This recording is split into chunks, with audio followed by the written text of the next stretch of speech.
नद्याच्या काठी माहूर तीर्थस्थानावर चक्रपाणी प्रभूची फलटण नगराहून अशीच पदयात्रा निघालेली होती. फलटण नगराहून पदयात्रा निघालेली होती. त्याच्यामध्ये चक्रपाणी महाराज सर्वस्वाचा त्याग करून मिरवळला आले आणि पदयात्रेमध्ये असताना चक्रपाणी महाराज मेरवाडच्या तळ्यावर श्री दत्तात्रय प्रभूने भेट दिली. चक्रपाणी महाराजांना पुण्य रूपात भेट दिली, व्याघ्र रूपामध्ये भेट दिली, भेट दिली आणि वाघाच्या रूपामध्ये डोक्यावर पंजा ठेवला आणि मुखाशी मुख लागली. पर अवराचं नाद दिलं चक्रपाणी महाराजाला. चक्रपाणी महाराजांनी द्वारकेला राज्य केलं, 52 पुरुषाला विद्यादान दिली आणि जीवाचा उद्धार केला. जय जय जय जय श्री चक्रपाणी 52 पुरुषा विद्यादान. एकदा चक्रपाणी महाराजांचा आपण जय करू. श्री चक्रपाणी महाराज की. आता मला वाटायला बरं झालं तरी सावध आहे. खूप चलून आले, थकून आले, तर मी बाबा येपर्यंत 2 शब्द बोलणार आहे. एवढं जीवाच्या उद्धारासाठी चक्रपाणी महाराजांनी हरिपाळ राजाचं पूर उठवलं, देह उठवला आणि ते ज्यावेळेस हरिपाळाचं देह गुजरात मध्ये जागृत झालं त्यावेळेस ते प्रेत बोलत होत. सरणावरनं प्रेत जवा हसून गालात डोळे उघडून बघत होत.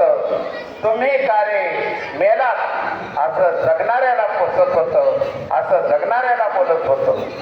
देवाने चक्रपाणी महाराजांनी एका जीवाला निमित्त करून, कामाख्ये निमित्त करून हरिपाळाचा देह उठवला. कमलाईसाचं सौभाग्य परत मिळालं. राणी कमलाईसाला पुन्हा सौभाग्य मिळालं. परंतु देवाची प्रवृत्ती लागत नव्हती प्रभूला माझ्या संसारी गोडी. मालनीच्या डोळ्याले पाणी.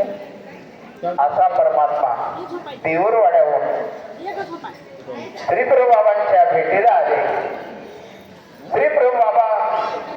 श्रीप्रभूला पाहण्यासाठी उत्सुक झाले आणि श्री देऊरवाड्याहून आल्यावर हरिपाळ देवाला श्रीप्रभूबाबा पाहण्याची उत्सुकता झाली, बेचैन झाले.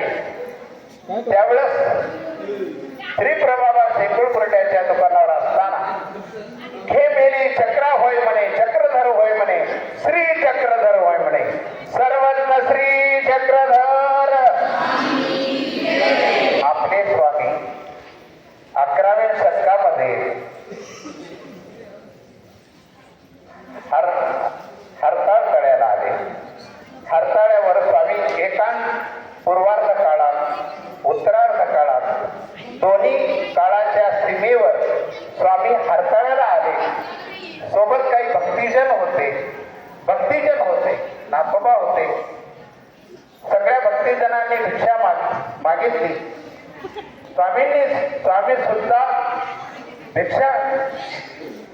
स्वामी सुद्धा 12 वर्ष स्वामींनी भिक्षा केली.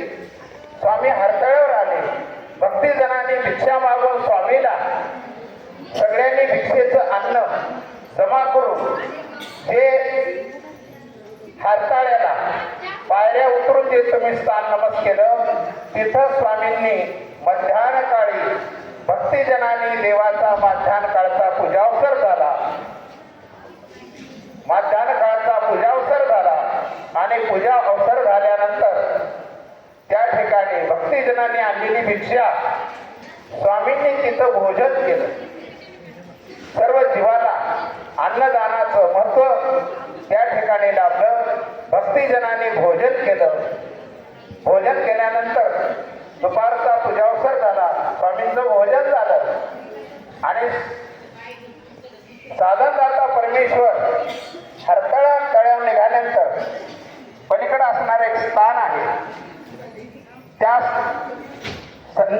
तिथे स्वामीचा एक मुक्काम झाला आणि त्या मुक्कामाच्या नंतर स्वामी सावळेद्वारच्या रस्त्याने निघाले.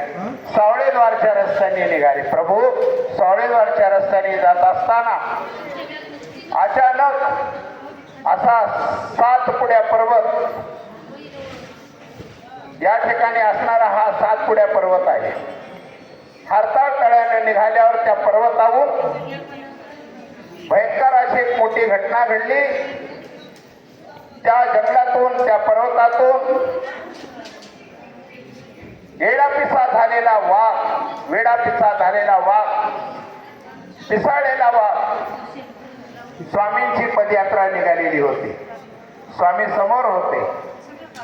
देमाईसा, नाथोबा, भक्तिजन, आबाईसा, उमाईसा, मादाई हे सगळे पायी निघालेले होते. सावळेद्वारच्या जंगलातून येऊन स्वामीकडे अशी टरकाळी फोडीत आला.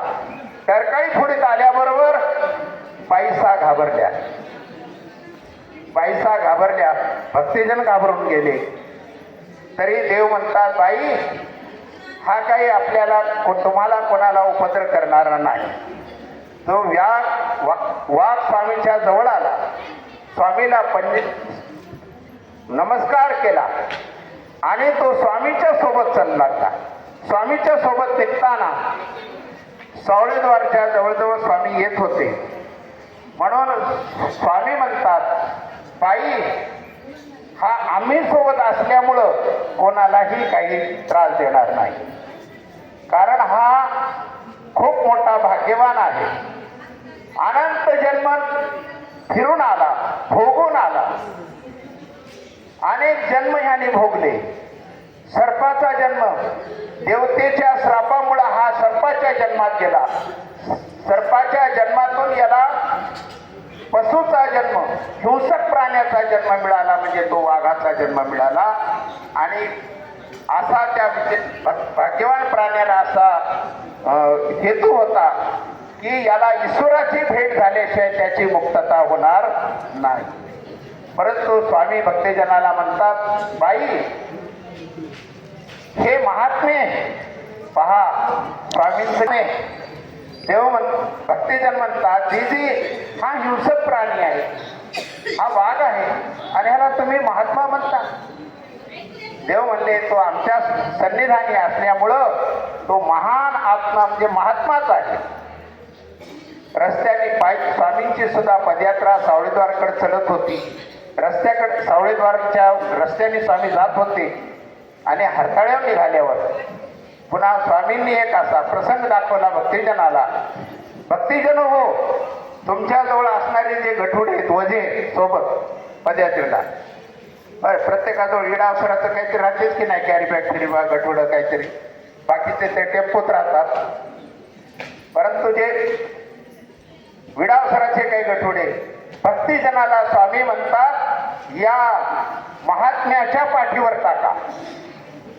वाघाच्या पाठीवर टाकले. सगळ्या जणांनी, भक्तिजनांनी सगळ्यांनी वाघाच्या पाठीवर ते गठुडे. तेवढा वाघ भाग्यवान आहे, तो स्वामीच्या सन्निधानी स्वामीच्या सोबत चालायला लागलेल्या पदयात्रेमध्ये. परंतु आता सावळेद्वार जवळ येत असताना स्वामी म्हणतात, महात्मे हो, आता परते जा. त्या वाघाला स्वामींनी परत पाठविलं. कशामुळं परत पाठविलं? देव म्हणले, आमच्या सन्निधानी हा वाघ असताना हो अनेकाला काही करणार नाही, परंतु गाव आल्यावर लोक ह्याला त्रास देऊन मारून टाकते. म्हणून पूर्वीचं काही त्या वाघाचं भाग्य, म्हणून त्या जीवाची मुक्तता स्वामींनी दर्शनाने केली. स्वामी सावळेद्वारच्या जवळ येत असताना दाय नायकाला निरोप पाठवला. दाय नायक हे सावळेद्वार, हे दाय नायकाचा वाडा, दाय नायकाचं ब्राह्मणाचा वाडा. आणि मार्कंडा कर्वी स्वामींनी त्या ठिकाणी दाय नायकाला निरोप पाठविला की स्वामी गावामध्ये येत आहे, स्वामी गावामध्ये येत आहेत. हा निरोप पाठविल्यावर दाय नायकाला एवढा आनंद झाला, खूप आनंद झाला. जो विदुराच्या घरी कृष्ण परमात्मा गेले होते जो आनंद विदुराला झाला होता तोच आनंद ताई नायकाला झाला. आनंदाने माझ्या गावाला देव येणार, माझ्या गावाला देव येणार म्हणून दाई नाईक आनंदित झाले. देव माझ्या घरी, देव माझ्या घरी, देव माझ्या घरी, देव माझ्या घरी, सर्वज्ञ श्री. मला वाटलं बसल्या बसल्या कोणी झोपी गेले काय. तर अशा पद्धतीने आनंद झाला ताई नायकाला. काय नगर सजवलं, नगर शृंगार केला, रंगळा, रांगोळ्या ते निर्माण केल्या. स्वामींची पायी स्वामी येत आहेत सावळेद्वारला. सगळ्या नगरीला त्या ठिकाणी रांगोळ्या केल्या, सडा सन्मार्जन केलं. किती भाग्यवान असत तो ताई नाईक. आणि ज्यावेळेस आनंद झाला ताई नायकाला, स्वामी होऊन आपल्या नगरीला येत आहेत, त्यावेळेस मात्र ताई नायकांनी सडा सन्मार्जन करून सगळं नगर स्वच्छ करून रंगरांगोळ्या टाकल्या. आणि स्वामींच्या स्वागतासाठी एक घोडा आणला, राजसू घोडा आणला. आणि राजसू घोडा आणून शिवेवर, सालबर्डीची जी सावळेद्वारची जी शिव आहे त्या शिवेवर स्वामींची वाट पाहत ताई नाईक उभे राहिले. आणि देवाला घेऊन जाण्यासाठी घोडा आणला, वाहक घोडा आणला. आणि येशीवर उभे राहिले, शिवावर उभे राहिले. आणि मग त्या ठिकाणी देवाला पाहताच आनंद वाटला, आनंद झाला. आनंदची झाला नंदाची घरी, केशव मोरारी नाव ज्याचे.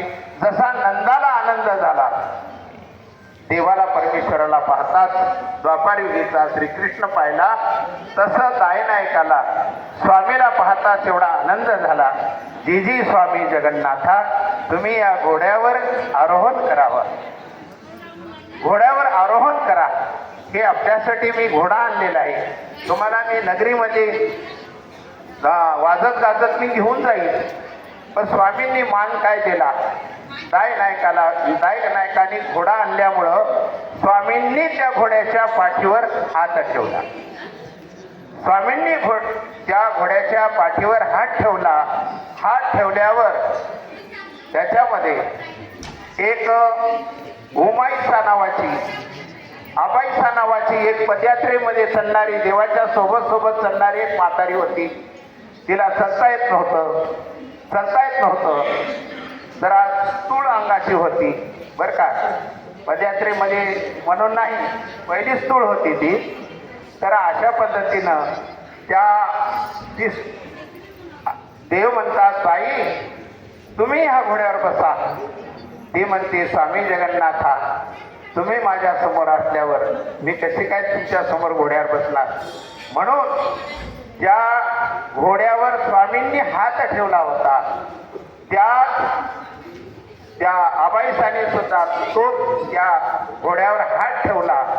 तर नुसता हातच ठेवला तर तिला असं वाटत होतं की मला किती माझी सोय करून देव मला पदयात्रेमध्ये घेऊन येत आहे, असा आनंद झाला. केवळ स्वामींचा त्या घोड्याच्या पाठीवर हात ठेवल्यामुळं सबंध वंदे तो घोडा सुद्धा त्या ठिकाणी वंदे झाला.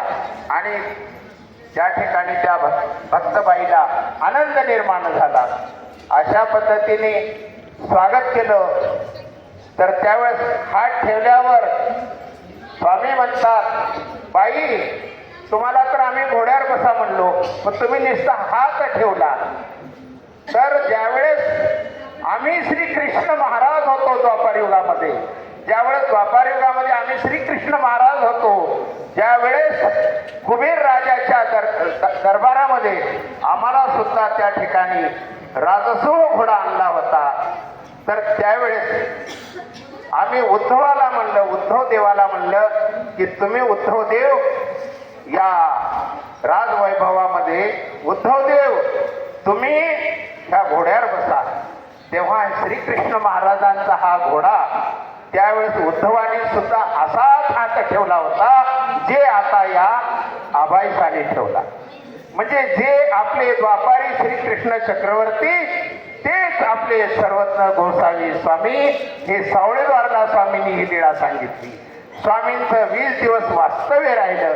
20 दिवसामध्ये स्वामींनी जीवाला पर अवराचं स्नान दिलं आणि स्वामींनी तो समोरचा उंच पर्वत अवलोकन केला आणि स्वामी पर्वत चढून तिथं त्या वाघणीचे पिल्ले खेळवले. वाघणीच्या पिल्ल्यावर कृपादृष्टी टाकली. तशी माझ्या भक्तिजनाला पदयात्रा करणाऱ्या भक्तांना मावल्यांना परमेश्वर निश्चित त्यांना चांगल्या प्रकारचं प्रेमदान देणार आहे. हे मला सावळेद्वारची लीळा आणि हरताळतळ्याची लीळा सांगायची होती. म्हणून अशा पद्धतीने आमचे या ठिकाणी सगळे पदयात्रे करू तुम्हाला दररोज दानामृत प्राजणारे लोक आहेत प्रत्येक ठिकाणी. परंतु किती जरी काही असो आपण पायी चाललो तर आपले अनेक प्रकारचे शारीरिक वाचिक मानसिक त्रयताप नाहीसे होतात. ही पदयात्रा ह्याच्यासाठी आहे की सर्वांना लाभ घडण्यासाठी आहे. कारण फार सुरुवात चांगली झाली. मार्गशीर्ष महिन्यामध्ये पदयात्रेची सुरुवात झाली आणि हे मार्गशीर्ष महिना एवढा अतिउत्तम इतका उत्तम. या मार्गशीर्ष महिन्यामध्ये याच माहूर तीर्थावर 12 खांडी लोक करायला नमस्कारतात. अशा पद्धतीने श्री दत्तात्रय प्रभू महाराजांच्या अवतार दिन याच मार्गशीर्ष महिन्यात श्रीमद भगवद्गीता सुद्धा त्या कुरुक्षेत्राच्या रणांगणावर गोपाल कृष्ण भगवंतांनी भगवद्गीता सुद्धा याच महिन्यामध्ये श्रीकृष्ण भगवंताच्या मुखातून संपूर्ण विश्वाला शांती मिळणारी श्रीमद भगवद्गीता सुद्धा याच महिन्यात जन्माला आली. आणि पहिली पदयात्रा सुद्धा आपली संघ सांगत मंडळाची पहिली पदयात्रा सुद्धा मार्गशीर्ष महिन्यामध्ये सुरुवात होत झाली.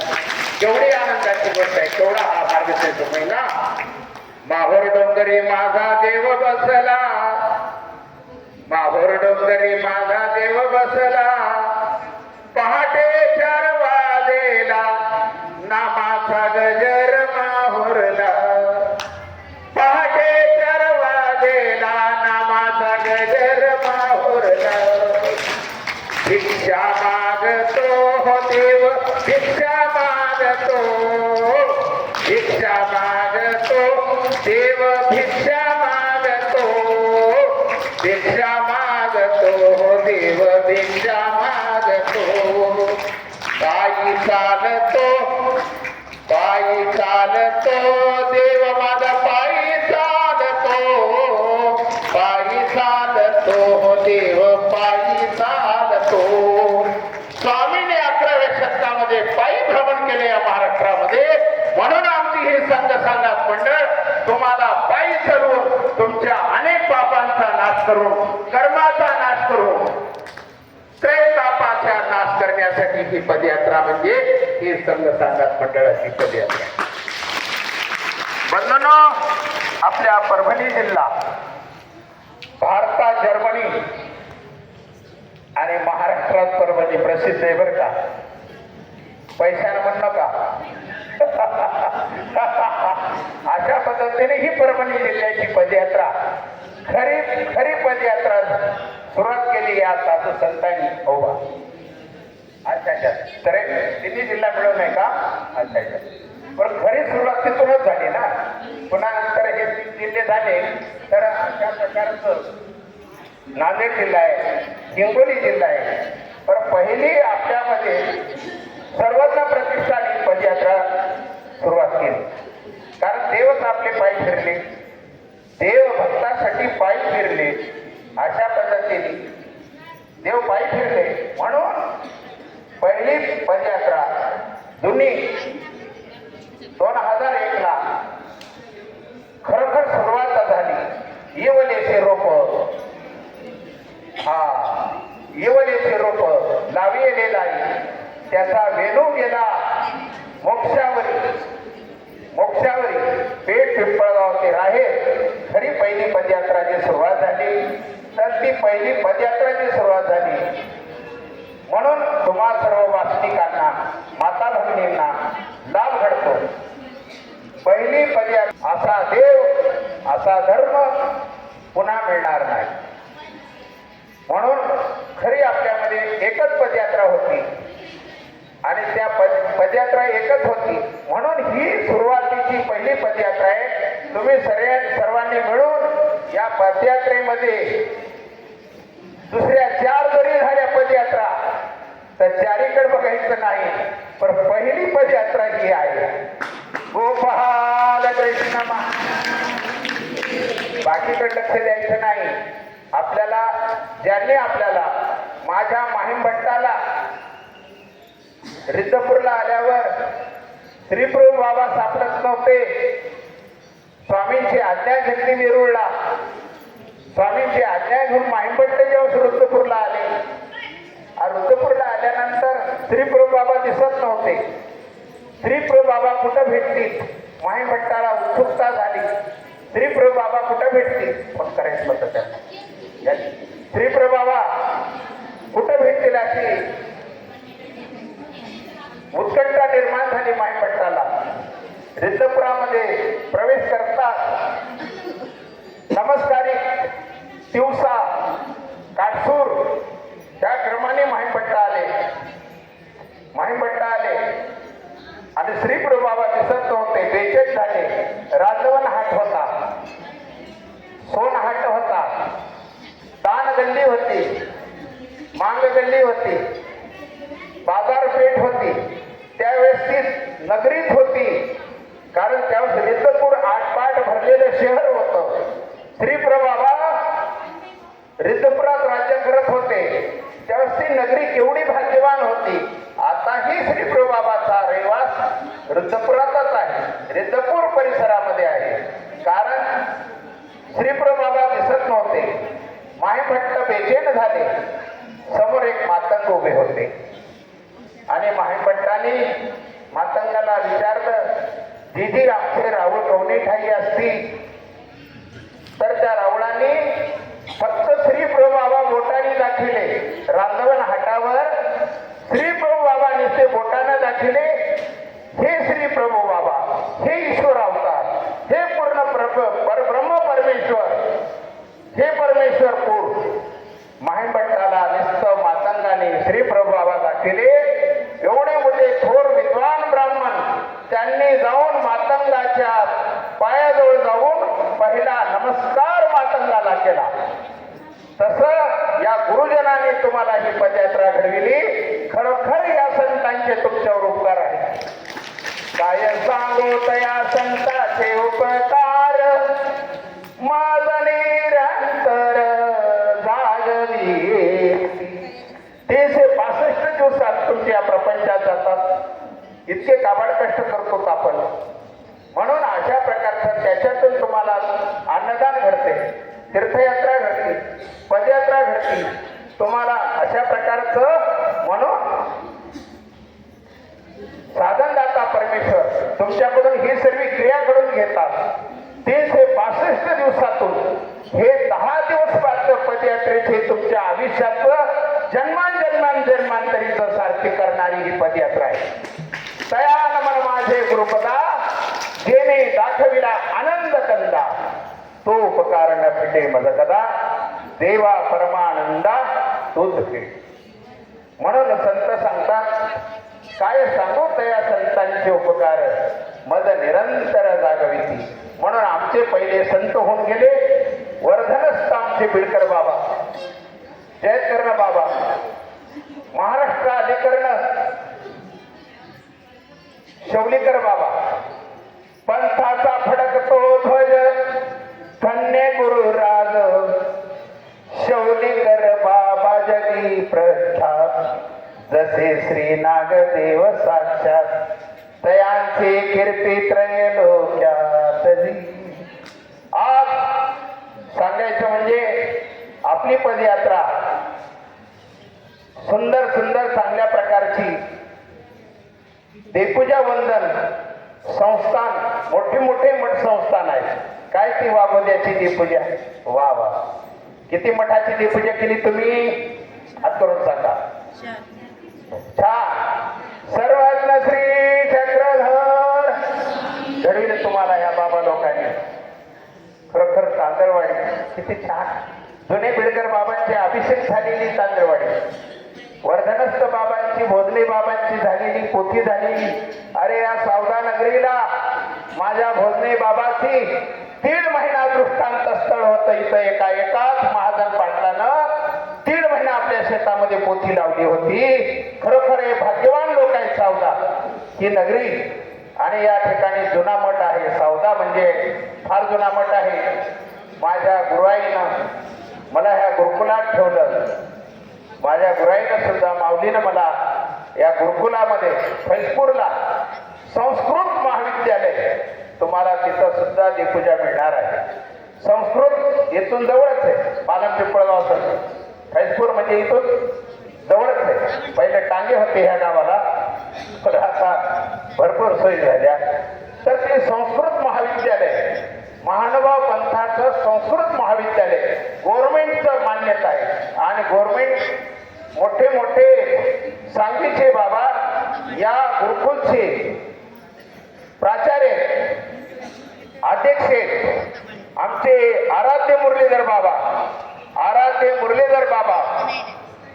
पाकिस्तानमध्ये त्यांचा जन्म झाला. पाकिस्तानमध्ये लाहोर, पिशावरला आराध्य बाबांचा जन्म झाला. पण महाराष्ट्रात देवासाठी, धर्मासाठी आणि आपल्या परमार्गाचं या ठिकाणी खरं आम्हाला आराध्य बाबा आमचे गुरुस्थान आहे. बाबांचं या ठिकाणी टाळ्याचे स्वागत करा. खरोखर असे महान भाग्यवान अशा प्रकारचं हे सावधा नगरी आहे. बाबांनो, या जुने आमच्या मानेकर बाबांच्या मठामध्ये 5 वर्षे या देवाची सेवा घडली आम्हाला. मग या गुरुकुलमध्ये राहिलो. या सर्व गुरुजनांचे श्रेय उपकार आहे. आणि यांच्यामुळं आम्हाला देव घडला. हा देव दुर्लभ, हे ज्ञान दुर्लभ. आणि अशी पदयात्रा तुम्हाला देवपूजा सुद्धा चांगल्या प्रकारची घडत आहे.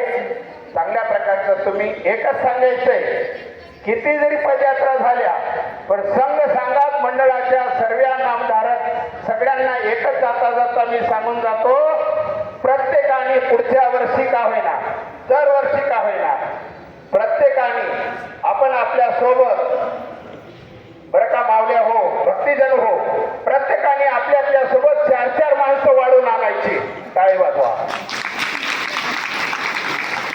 हा, नाही तर ह्याच्यात एक कमी होऊ नका, पुन्हा वाढ करून पहा. तर अशा पद्धतीने तुम्हाला पदयात्रा घडव.